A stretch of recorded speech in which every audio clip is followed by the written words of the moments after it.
Okay, good morning students. So this is your second video based on cell wall.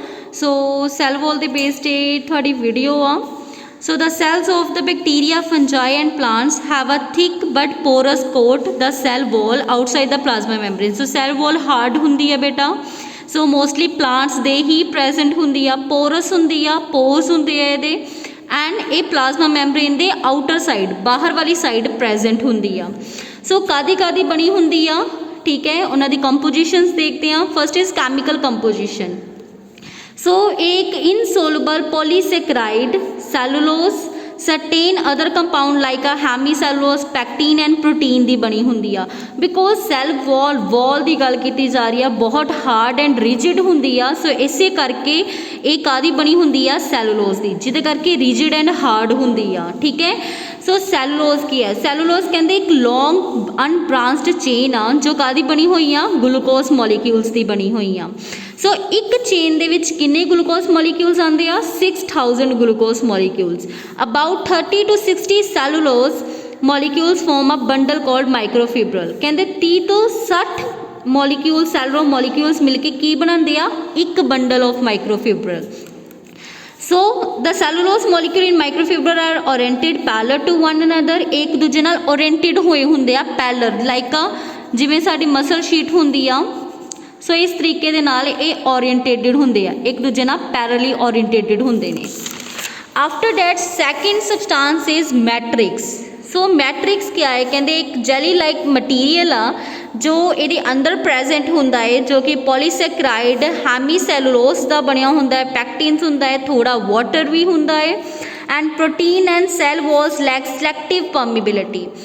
Plasma membrane जो permeability role play करता है, जबकि cell wall permeability role play नहीं करता। Selectively permeability का मतलब की है, परमेबिलिटी का मतलब हैगा बेटा, परमेबिलिटी का मतलब हैगा बेटा कि ये सिलेक्ट करके ही चीज़ फॉरन पार्टिकल्स नूं अंदर आन देंदे या अंदरों बाहर जान देंदे है कि किहड़े सिलेक्ट करते हैं। ओके, हेमीसेलुलोसिस। सो हेमीसेलुलोसिस एक ब्रांच्ड पॉलीसेक्राइड आ, ठीक है, बैकबोन मनी जाती है जिहदे च एक शुगर आंदा है सच एज ग्लूकोज हो गया एंड कुछ साइड चेन्स आंदियां ने किदियां, जाइलोज शुगर दियां।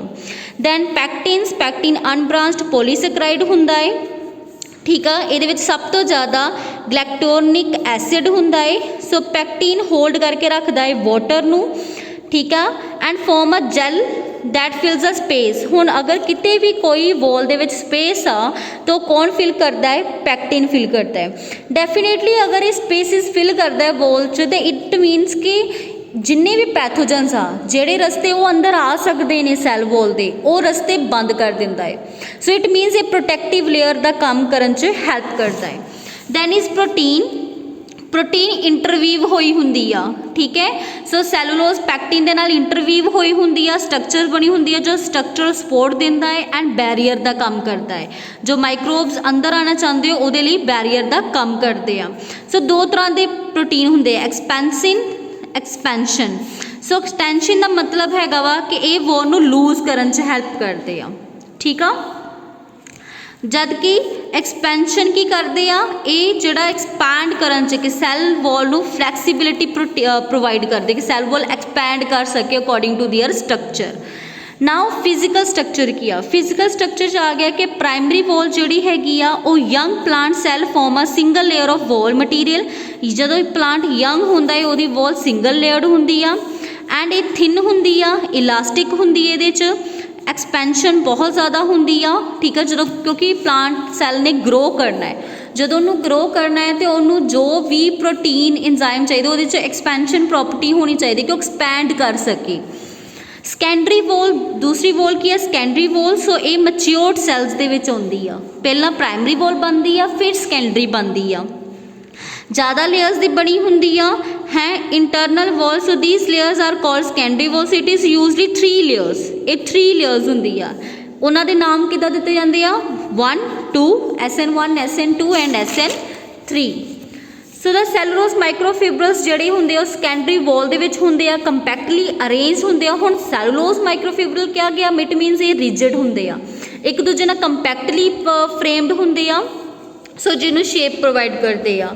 So this result in formation of various tissues such as parenchyma, sclerenchyma, collenchyma, vessel fibers and tracheids बनाउण दे विच इन्हां तो बनदे आ।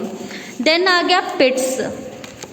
सो पिट्स की होंदी है? पिट्स मतलब एट सर्टेन प्लेसिस जिथे जिथे सैकेंडरी वॉल जिहड़ी खाली रह जाती आ, नहीं बन पाती, ठीक आ, तो उत्थे जिहड़ी जगह खाली रह जाती आ उन्होंने असीं बोलते हैं पिट्स। उन्होंने असीं की बोलते हैं?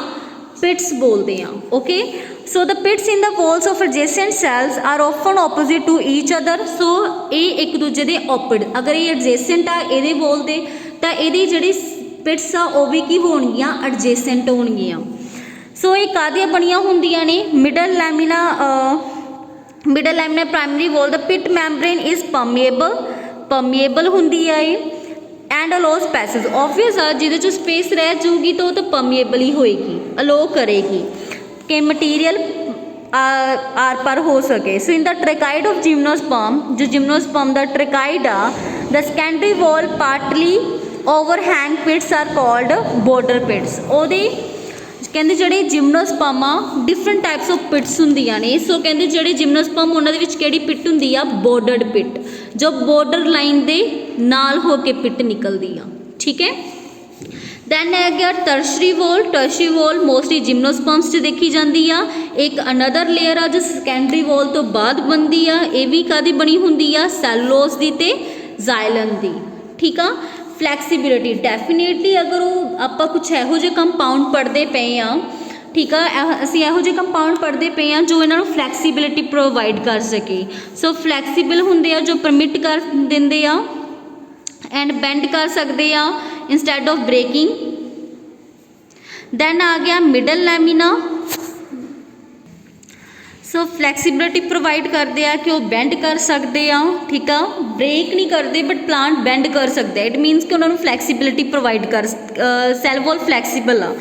मिडल लैमिना की गल करिए तो adjacent cells in a plant tissue are held together by thin sticky amorphous layer of cementing material. कहते अगर असी ओदा देखिए कि मिडल लैमिना, कहते मिडल लैमिना ओदा इस तरह बनया होया कि जिवें वो फिल्ड हैगा है केड़ा cement material like cementing material like filled हैगा। So middle lamina is chiefly made up of certain and magnesium pectate. कहते मोस्टली मैग्नीशियम पैक्टेट का बनया हुंदा है। In ripening fruits the pectate compound of middle lamina stabilize the to a jelly like material making the fruit soft.